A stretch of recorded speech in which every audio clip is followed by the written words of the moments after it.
പ്രിയമുള്ള സഹോദര, അബൂബക്കർ സിദ്ദീഖ് റളിയല്ലാഹു അൻഹുവിന്റെ ഭാര്യ പറയുകയാണ്, ഒരാഗ്രഹം എനിക്കൊണ്ട് നടത്തി തരുമോ? അബൂബക്കർ സിദ്ദീഖ് റളിയല്ലാഹു അൻഹു പറഞ്ഞു, എന്തേ പെണ്ണേ നിന്റെ ആഗ്രഹം? പ്രിയപ്പെട്ടവൾ പറയുകയാണ്, എനിക്ക് അലുവ വേണം, അലുവ വേണം. അന്നത്തെ അലുവ ഇന്നത്തെ അലുവ പോലെയല്ല. ഹൽവ എന്ന് പറഞ്ഞാൽ മധുരമുള്ള ഒരു സാധനം. ഹലാവത്ത്, ഹലുവ എന്ന് പറഞ്ഞാൽ അറബി വാക്കാ. ഹലാവത്ത് എന്നാണ് അതിന്റെ അറബി വാക്ക്, മധുരമുള്ളത് എന്നാണ്. അതിനെയാണ് ഹലാവത്താണ് പിന്നെ അലുവയായി മാറിയത്. ഖൈറുള്ള എന്നതാണ് പിന്നീട് കേരളമായി മാറിയത്. അറബി വാക്കിന് അങ്ങനെ പവറുണ്ട്. എന്റെ വീട്ടിൽ ഇന്ത്യൻ എക്സ്പ്രസ്സോ വരുത്തുന്ന പവർ കാണിക്കുമ്പോ ഫാത്തിയുടെ അർത്ഥമെങ്കിലും പഠിച്ചു വെച്ചിരിക്കണത് നല്ലതാ കേട്ടോ. അറബിനോട് താല്പര്യം വേണം. ഗൾഫിൽ പോകുന്നവർ മാത്രം അറബി പഠിച്ചാൽ പോരാ. നമ്മുടെ നാട്ടിലുള്ള സഹോദരങ്ങളൊക്കെ അറബി പഠിക്കണം. നമ്മുടെ ഈ മഹലിൽ ജോലി ചെയ്യുന്ന ബഹുമാനപ്പെട്ട മുദരിസിന് അല്ലാഹു ആയുസ്സും ആരോഗ്യ ആഫിയത്തും കൊടുക്കട്ടെ. നല്ലൊരു പണ്ഡിതനാണെന്ന് എന്റെ പ്രിയപ്പെട്ട നാട്ടിലുള്ള യുവാക്കളൊക്കെ പറഞ്ഞു. അവരൊക്കെ ശരിക്കും ഉപയോഗപ്പെടുത്തണം. ഉസ്താദിന്റെ അടുത്ത് പോയി വല്ലതും പഠിക്കാനുള്ള സമയങ്ങൾ കണ്ടെത്തണം. അഹങ്കാരമൊക്കെ ദൂരേക്ക് വലിച്ചെറിഞ്ഞ് ആലിമീങ്ങളുടെ മുമ്പ് പോയി മനസ്സിന്റെ സംശയങ്ങൾ മാറ്റണം. കടയിലും കമ്പോളത്തിലും ഇരുന്ന് മൊയിലാരെ സൂചി വെച്ച് അളക്കാൻ നിൽക്കാതെ നേരിട്ട് പോയി ചോദിച്ച് വല്ലതും പഠിച്ച് മനസ്സിന്റെ ഉള്ളിലുള്ള സംശയങ്ങൾ നിവാരണം നടത്തിയിട്ട് ഇഖ്ലാസോടെ നിസ്കരിച്ച് ഇഖ്ലാസോടെ ഇബാദത്ത് ചെയ്ത് അള്ളാഹുവിന്റെ പൊരുത്തം നേടുക. അള്ളാഹു തൗഫീഖ് തരട്ടെ. അബൂബക്കർ സിദ്ദീഖ് റളിയല്ലാഹു അൻഹു ചോദിച്ചു, എന്തേ അലുവ ഇപ്പൊ അങ്ങോട്ട് ഇറങ്ങോളോ? എന്റെ ഒരു ആഗ്രഹമല്ലേ പ്രിയപ്പെട്ടവരെ, അവിടുന്ന് എനിക്ക് വാങ്ങിത്തരുമോ? അബൂബക്കർ സിദ്ദീഖ് റളിയല്ലാഹു അൻഹു കണ്ണുനീരോടുകൂടി ചോദിക്കുകയാണ്, നിനക്ക് ദുനിയാവിലെ അലുവ വേണമോ ആഖിറത്തിന്റെ അലുവ വേണമോ? അതൊരു പറ്റിക്കലിന്റെ ഡയലോഗ് ആണുങ്ങൾ പഠിച്ചു വെച്ചിരിക്കണതാ. എനിക്ക് ആ പച്ച കളർ വറുത വാങ്ങിച്ചു തരോ, പച്ച കളർ സാരി. എനിക്ക് ദുനിയാവിലെ പച്ച കളർ വേണോ ആഖിറത്തിലെ പച്ച കളർ വേണോ? ഇത് ചോദിക്കുമ്പോ എനിക്ക് ആഖിറത്തിലെ മതി എന്ന് ഭാര്യ പറയുമെന്നാണ് നിങ്ങൾ കുറിച്ചതെങ്കിൽ അബൂബക്കർ സിദ്ദീഖ് റളിയല്ലാഹു അൻഹുവിന്റെ ഭാര്യ പോലും പറഞ്ഞിട്ടില്ല എനിക്ക് ദുനിയാവിലെ അലുവ മതി എന്ന് പറഞ്ഞു. ദുനിയാവിലെ അലുവ മതി. ഉമ്മമാരുടെ ഉമ്മ എന്ന് പറയുന്ന ഒരു വിഷയം ഞാൻ ഉണ്ടാക്കിക്കൊണ്ടിരിക്കുക. മാതാക്കളുടെ മാതാവ് ആരാണത്? ഹവ്വാ ബീവി റളിയല്ലാഹു അൻഹ.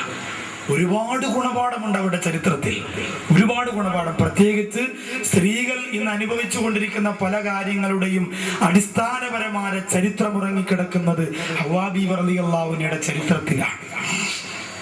അതുകൊണ്ട് സഹോദരങ്ങളെ, അബൂബക്കർ സിദ്ദീഖ് റളിയല്ലാഹു അൻഹുവിന്റെ ഭാര്യ പറഞ്ഞു, എനിക്ക് പരലോകത്തെ അലുവ അല്ലാഹു തന്നോളും, എനിക്കിപ്പോ ദുനിയാവിലെ അലുവ വേണം, നിങ്ങൾ വാങ്ങിത്തരുമോ? കണ്ണുനീരോടെ അബൂബക്കർ സിദ്ദീഖ് റളിയല്ലാഹു അൻഹു പറഞ്ഞു, പെണ്ണേ അതിനുള്ള സാമ്പത്തികം എനിക്കില്ല, അതിനുള്ള സാമ്പത്തികം എനിക്കില്ല. ഒരു നേരം പോലും വയറ് നിറച്ച് ഭക്ഷണം കഴിക്കാനുള്ള അവസരം കിട്ടാത്ത സയ്യിദുനാ അബൂബക്കർ സിദ്ദീഖ്. നമ്മളൊക്കെ എന്തുമാത്രം അല്ലാഹുവിനോട് നന്ദി കാണിക്കണം. എന്റെ ഓച്ചിറയിലെ പ്രിയപ്പെട്ട സഹോദരിമാരെ, എന്ത് പറഞ്ഞാലും ഭർത്താവ് വാങ്ങിക്കൊണ്ട് തരുമല്ലോ, എന്താവശ്യപ്പെട്ടാലും നമ്മൾ എന്താഗ്രഹിച്ചാലും നമുക്ക് കിട്ടുമല്ലോ. നമ്മുടെ വീടിന്റെ അകത്ത് ഫ്രിഡ്ജിലിരിക്കുന്ന ഭക്ഷണം പോലും എത്രയോ ദിവസങ്ങൾക്ക് ഫ്രൂട്ട്സ് സാധനങ്ങൾ അരിഞ്ഞു വെച്ചിരിക്കുകയാ. അല്ലാഹു ആ ഭക്ഷണത്തിലൊക്കെ ബറക്കത്ത് തരട്ടെ. അബൂബക്കർ സിദ്ദീഖ് റളിയല്ലാഹു അൻഹു പറഞ്ഞു, പെണ്ണേ അതിനുള്ള സാമ്പത്തികം എനിക്കില്ല പെണ്ണേ, നിനക്ക് അലുവ വാങ്ങിത്തരാനുള്ള സാമ്പത്തികം എനിക്കില്ല. പ്രിയപ്പെട്ട ഭാര്യ, ഭർത്താവ് അങ്ങനെ പറഞ്ഞെങ്കിൽ പിന്നെ മൽപ്പിടുത്തം നടത്താനും, നമ്മുടെ സഹോദരിമാരാണെങ്കിൽ പിന്നെ അപ്പുറത്ത് സൈനവാര ഭർത്താവിനെ കണ്ടുപിടിക്ക്. ഒരു കഷണം ലഡു ചോദിച്ചതിന് പകരം ഒരു ബേക്കറിയാണ് അവളെ പേരിൽ തുടങ്ങിയത് അയാള് എന്നൊക്കെ പറഞ്ഞുകൊണ്ട് ഡയലോഗ് അടിക്കുന്നു. അബൂബക്കർ സിദ്ദീഖ് തന്റെ ഭാര്യ പറഞ്ഞു, ശരി അള്ളാഹു പരലോകത്ത് തരട്ടെ എന്ന് പറഞ്ഞ് കണ്ണീർ തുടച്ച് മടങ്ങിപ്പോയി. ഏകദേശം 30 ദിവസങ്ങൾ കഴിഞ്ഞപ്പോൾ അബൂബക്കർ സിദ്ദീഖ് റളിയല്ലാഹു അൻഹു വീട്ടിൽ വന്നപ്പോൾ ഒരു പാത്രം അബൂബക്കർ സിദ്ദീഖ് റളിയല്ലാഹു അൻഹു ഭാര്യ എടുത്ത് മുമ്പ് കൊണ്ടുവച്ചൊരു പാത്രം, അതിൽ 4 കഷണം അലുവ കഷണമായി മുറിച്ചു വെച്ചിരിക്കാൻ ഭാര്യ കൊണ്ടുവന്ന് കൊടുത്തതാ. അബൂബക്കർ സിദ്ദീഖ് റളിയല്ലാഹു അൻഹു ചോദിച്ചു, പെണ്ണേ ഇതെവിടുന്നാ? അബൂബക്കർ സിദ്ദീഖ് റളിയല്ലാഹു തആല അൻഹുവിന്റെ പ്രിയപ്പെട്ട ഭാര്യ പറഞ്ഞു കൊടുക്കുന്നു, അല്ലയോ അബൂബക്കർ സിദ്ദീഖ്, എല്ലാ ദിവസവും നിങ്ങൾ ചിലവിന് വേണ്ടി കാശ് തരാറുണ്ടല്ലോ, എല്ലാ ദിവസവും എന്റെ വീട്ടിലെ കാര്യത്തിന് വേണ്ടി നിങ്ങൾ പണം തരാറുണ്ടല്ലോ. അങ്ങനെ തരുന്ന പണത്തിൽ നിന്ന് ചിലവ് കഴിഞ്ഞിട്ട് ബാക്കിയുള്ള കുറച്ച് ദിർഹമുകൾ ഞാൻ മാറ്റിവെച്ചിരുന്നു തങ്ങളെ. എല്ലാ ദിവസവും തന്നുകൊണ്ടിരുന്നതിൽ നിന്ന് ഒരു തുക ചിലവ് കഴിഞ്ഞിട്ട് ഞാൻ മാറ്റിവെച്ചിരുന്നു. എന്നിട്ടാ മാറ്റിവെച്ചതില്ലേ, ആ മാറ്റിവെച്ചത് അത് ഒരുമിച്ച് കൂട്ടിയിട്ട് ഞാൻ അലിവ വാങ്ങിയതാണെന്ന് പറഞ്ഞപ്പോ കണ്ണുനീരോട് അബൂബക്കർ സിദ്ദീഖ് റളിയല്ലാഹു അൻഹു അല്ലാഹുവിനോട് പറയുന്നു, അല്ലാഹുവേ, ഇപ്പോഴാണ് ഞാൻ അറിഞ്ഞത് എന്റെ ഭാര്യയ്ക്ക് കൊടുത്തുകൊണ്ടിരുന്ന ചിലവിന് കൊടുത്തുകൊണ്ടിരുന്ന കാശ് കൂടുതലാണെന്ന് ഇപ്പോഴാണ് അറിഞ്ഞതല്ല. അതുകൊണ്ട് ഇന്ന് മുതൽ ഞാൻ കൂടുതൽ ചിലവിന് കൊടുക്കൂല റബ്ബേ. ഇന്നലെ വരെ കൊടുത്തുകൊണ്ടിരുന്നത് കൂടുതലായത് കൊണ്ടല്ലേ അവൾ ആ കാശെടുത്ത് അലുവ വാങ്ങിയത്.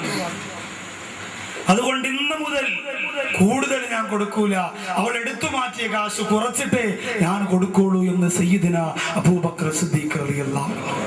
കാരണം എന്തെന്ന് ചോദിച്ചപ്പോ അബൂബക്കർ സിദ്ദീഖ് റളിയല്ലാഹു അൻഹു പറഞ്ഞു, കുടുംബത്തിന് വേണ്ടി ദൂർത്തടിച്ചുകൊണ്ട് ചിലവഴിച്ചാൽ അള്ളാന്റെ മുന്നിൽ കണക്ക് പറയേണ്ടി വരും, അള്ളാഹുവിന്റെ മുന്നിൽ കണക്ക് പറയേണ്ടി വരുമെന്ന് പറഞ്ഞു പോരെങ്കിൽ ഞാൻ ഇങ്ങോട്ട് വരുമ്പോഴും ഉച്ച സമയത്ത് എന്റെ ഉസ്താദിനെ കാണാൻ വേണ്ടി പോയപ്പോൾ ഒരു പ്രിയപ്പെട്ട സഹോദരൻ അവിടെ പിരിവിന് വേണ്ടി വന്നു നിൽക്കുകയാ.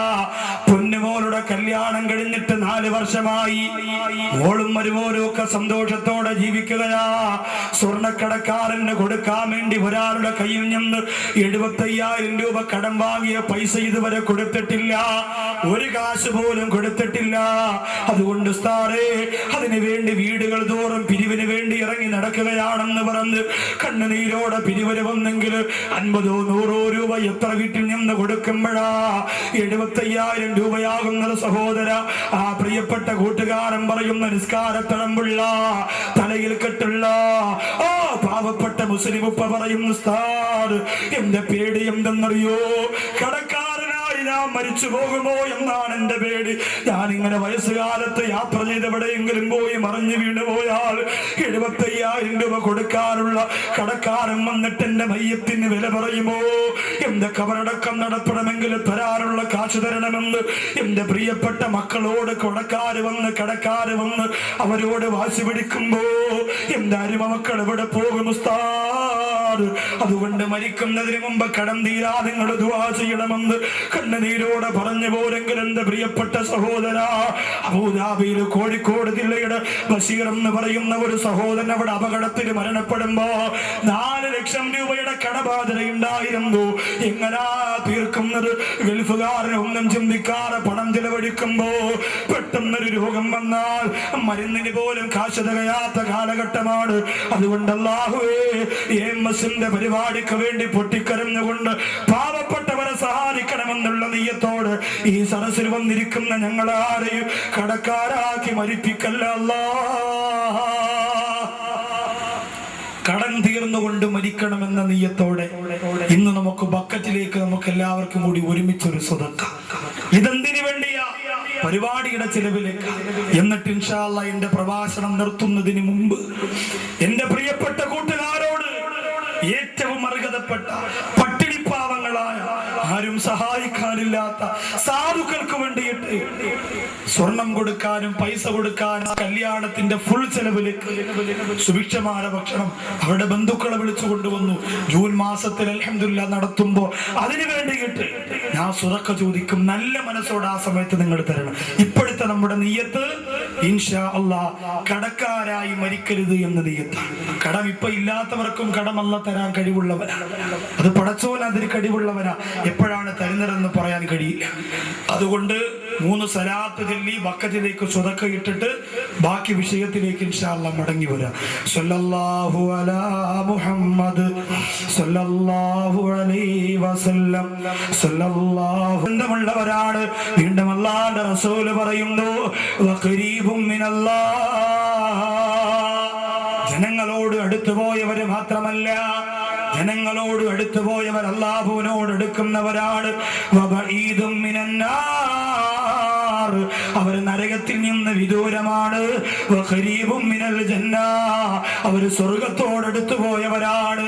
അല്ലാഹു പറയുകയാണ് അൽ മാലു മാലി, പണം എന്റേതാണ്. ആർക്ക് അല്ലാഹു പണം കൊടുത്തിട്ടുണ്ടെങ്കിലും ആ പണം എന്റേതാണ്. വൽ ഫുഖറാഉ യാലി, എന്റെ കുടുംബക്കാരും എന്റെ ബന്ധുക്കളും ആരെന്നറിയുമോ? ഈ നാട്ടിലുള്ള പാവപ്പെട്ടവരാണ്. അല്ലാഹു പടച്ചതമ്പുരാൻ പറയുകയാണ്, പണം ആരുടെ കയ്യിൽ അല്ലാഹു കൊടുത്താലും അൽ മാലു മാലി, ആ പണം എന്റെ സ്വത്താണ്. പക്ഷേ വൽ ഫുഖറാഉ യാലി, ഈ നാട്ടിലുള്ള പാവപ്പെട്ടവരൊക്കെ എന്റെ കുടുംബക്കാരാണ്. വൽ അഅ്നിയാഉ ഉമ്മാലി, ഈ നാട്ടിലുള്ള പണക്കാരെല്ലാം ഉമ്മാലി എന്റെ ജോലിക്കാരാണ്. അല്ലാഹു പറയാൻ, നിങ്ങളിൽ അല്ലാഹു കാശ് തന്ന ആരെങ്കിലും ഉണ്ടെങ്കിൽ അവരൊക്കെ അല്ലാഹുവിന്റെ ജോലിക്കാരാ. എന്ത് ജോലിക്കാരാ? പള്ളിയില്ലാത്ത സ്ഥലത്ത് പള്ളി വെക്കാൻ, യതീമക്കളുണ്ടെങ്കിൽ അവരെ സഹായിക്കാൻ, പാവപ്പെട്ടവരുണ്ടെങ്കിൽ അവരെ സംരക്ഷിക്കാൻ, അങ്ങനെ ജീവിതത്തിന്റെ എല്ലാ മേഖലകളിലും പണക്കാരെ കൊണ്ട് അല്ലാഹു പടച്ചതമ്പുരാൻ സാധുക്കൾക്ക് വേണ്ടി ജോലി ചെയ്യുന്ന എന്റെ സേവകരാണവരെന്ന് കാരുണ്യവാനായ റബ്ബ് ഖുദ്സിയായ ഹദീസിലൂടെ പ്രവാചകന്റെ നാവിലൂടെ പഠിപ്പിക്കുകയാണ്.